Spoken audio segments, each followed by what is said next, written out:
আসসালামু আলাইকুম রহমতুল্লাহ। সম্মানিত দর্শক শ্রোতা, আশা করছি আপনারা সবাই ভালো আছেন।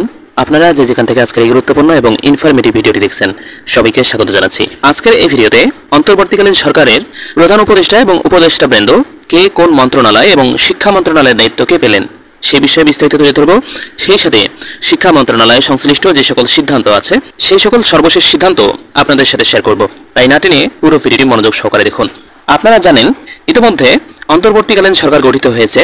17 সদস্যের এই অন্তর্বর্তীকালীন সরকারে প্রধান উপদেষ্টা হিসেবে থাকছেন ডক্টর মোহাম্মদ ইউনূস এবং বাকি যে 16 জন সদস্য আছে সেই 16 জন সদস্যের মধ্যে বাংলাদেশ ব্যাংকের সাবেক governor Salehuddin Ahmed, M Sakhawat Hossain, doctor Asif Nazrul, Hasan Arif, Touhid Hossain, Syeda Rizwana Hasan, Mohammad Nahid Islam, Adilur Rahman Khan, Asif Mahmud, Sudip Chakma, Farida Akhter, Bidhan Chandra Roy, AFM Khalid Hasan, Nurjahan Begum, Sharmin Murshid, Faruki আজম।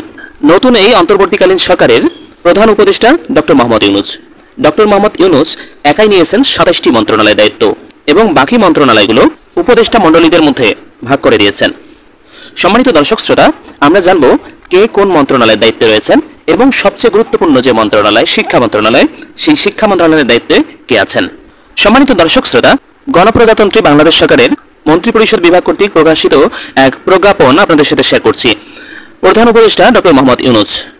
ডক্টর মোহাম্মদ ইউনূস তার অধীনে যে 27টি মন্ত্রণালয় রেখেছেন সেই মন্ত্রণালয়গুলো হচ্ছে মন্ত্রিপরিষদ বিভাগ, প্রতিরক্ষা মন্ত্রণালয়, সশস্ত্র বাহিনী বিভাগ, শিক্ষা মন্ত্রণালয়, সড়ক পরিবহন ও সেতু মন্ত্রণালয়, খাদ্য মন্ত্রণালয়, গৃহায়ন ও গণপূর্ত মন্ত্রণালয়, ভূমি মন্ত্রণালয়, বস্ত্র ও পাট মন্ত্রণালয়, কৃষি মন্ত্রণালয়, বিজ্ঞান ও প্রযুক্তি মন্ত্রণালয়, রেলপথ মন্ত্রণালয়, জনপ্রশাসন মন্ত্রণালয়, বিদ্যুৎ জ্বালানি ও খনিজ সম্পদ মন্ত্রণালয়, নৌপরিবহন মন্ত্রণালয়, পানি সম্পদ মন্ত্রণালয়, মহিলা ও শিশু বিষয়ক মন্ত্রণালয়, দুর্যোগ ব্যবস্থাপনা ও ত্রাণ মন্ত্রণালয়, তথ্য ও সম্প্রসার মন্ত্রণালয়, প্রবাসী কল্যাণ ও বৈদেশিক কর্মসংস্থান মন্ত্রণালয়, বাণিজ্য মন্ত্রণালয়, শ্রম ও কর্মসংস্থান মন্ত্রণালয়, সংস্কৃতি বিষয়ক মন্ত্রণালয়, বেসামরিক বিমান ও পর্যটন মন্ত্রণালয়, মুক্তিযুদ্ধ বিষয়ক মন্ত্রণালয়, পার্বত্য চট্টগ্রাম বিষয়ক মন্ত্রণালয়, প্রাথমিক ও গণশিক্ষা মন্ত্রণালয়।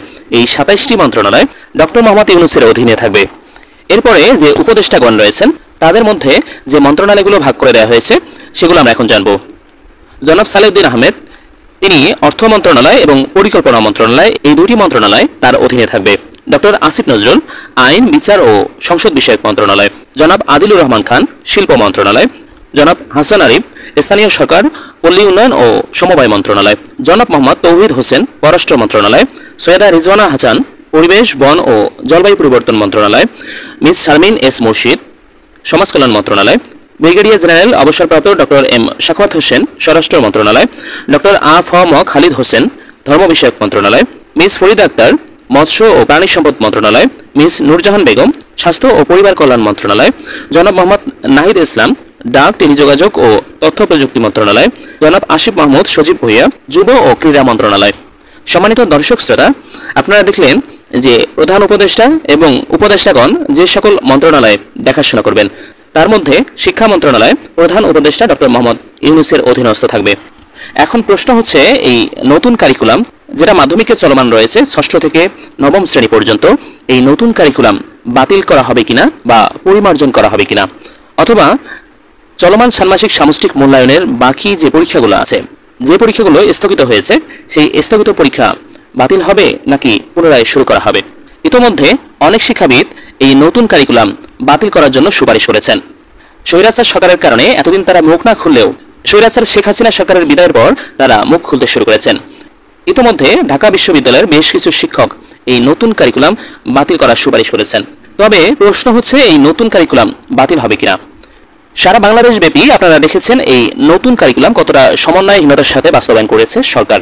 এই নতুন কারিকুলামে যে বিশৃঙ্খলা দেখা দিয়েছে, সেই বিশৃঙ্খলার কারণে দেশের সাধারণ শিক্ষার্থীরা ক্ষতিগ্রস্ত হয়েছে। তবে নতুন এই কারিকুলাম এখনই বাতিল করা যাচ্ছে না। রাতারাতি এই নতুন কারিকুলাম বাতিল করে আরেকটি কারিকুলাম বাস্তবায়ন করা সম্ভব নয়। কারণ আরেকটি নতুন কারিকুলাম বাস্তবায়ন করতে গেলে অবশ্যই গবেষণার প্রয়োজন আছে এবং সেই কারিকুলাম থেকে শিক্ষার্থীরা কি কি বিষয় জানতে পারবে সেই বিষয়ে নির্বাচন করার প্রয়োজন রয়েছে। এখন অনেকেই প্রশ্ন তুলছেন যে এই নতুন কারিকুলাম বাতিল করে পূর্বের যে সৃজনশীল প্রশ্ন ছিল সেই কাঠামোগত সৃজনশীল কারিকুলামকে পুনরায় চালু করতে। তবে অনেকে মনে করছেন পূর্বের কারিকুলাম বাস্তবায়ন করলে শিক্ষার্থীরা তাতে খুব একটা বেশি লাভবান হবে না। বর্তমান যে কারিকুলাম বাস্তবায়িত হচ্ছে সেই কারিকুলামের কিছুটা মডিফাই যদি করা যায় তাহলে এতে শিক্ষার্থীরা লাভবান হবে, বিশেষ করে এর মূল্যায়ন পদ্ধতি। তবে আরেকটি প্রশ্ন হচ্ছে যে চলমান ষান্মাসিক সামষ্টিক মূল্যায়ন বাতিল হবে কিনা, স্থগিত যে পরীক্ষাগুলো রয়েছে সেই পরীক্ষাগুলো নতুন করে শুরু হবে কিনা। এক্ষেত্রে বলবো যে অবশ্যই সেই পরীক্ষাগুলো শুরু হতে যাচ্ছে। আগামী কয়েকদিনের মধ্যে ষান্মাসিক সামষ্টিক মূল্যায়নের স্থগিত পরীক্ষাগুলোর রুটিন প্রকাশিত হবে এবং প্রকাশিত রুটিন অনুযায়ী পরীক্ষাগুলো অনুষ্ঠিত হবে, কারণ মাঝপথে ওই পরীক্ষাগুলো বাতিল করলে শিক্ষার্থীদের ক্ষতির পরিমাণটা বেশি হবে। তবে যে পদ্ধতিতে মূল্যায়িত হচ্ছে এই পদ্ধতির পরিবর্তন অবশ্যই জরুরি, কারণ এতে করে শিক্ষার্থীরা পড়াশোনা থেকে দূরে সরে যাচ্ছে। সম্মানিত দর্শক শ্রোতা, আজকের এই ইনফরমেটিভ ভিডিওটি এ পর্যন্তই। এই ধরনের গুরুত্বপূর্ণ তথ্যগুলো পেতে এখনই চ্যানেলটি সাবস্ক্রাইব করুন এবং পাশে থাকা বেল আইকনটি অন করে দিন। আপনারা সবাই ভালো থাকবেন, সুস্থ থাকবেন। দেখা হবে পরবর্তী কোনো ইনফরমেটিভ ভিডিওতে। আল্লাহ হাফেজ।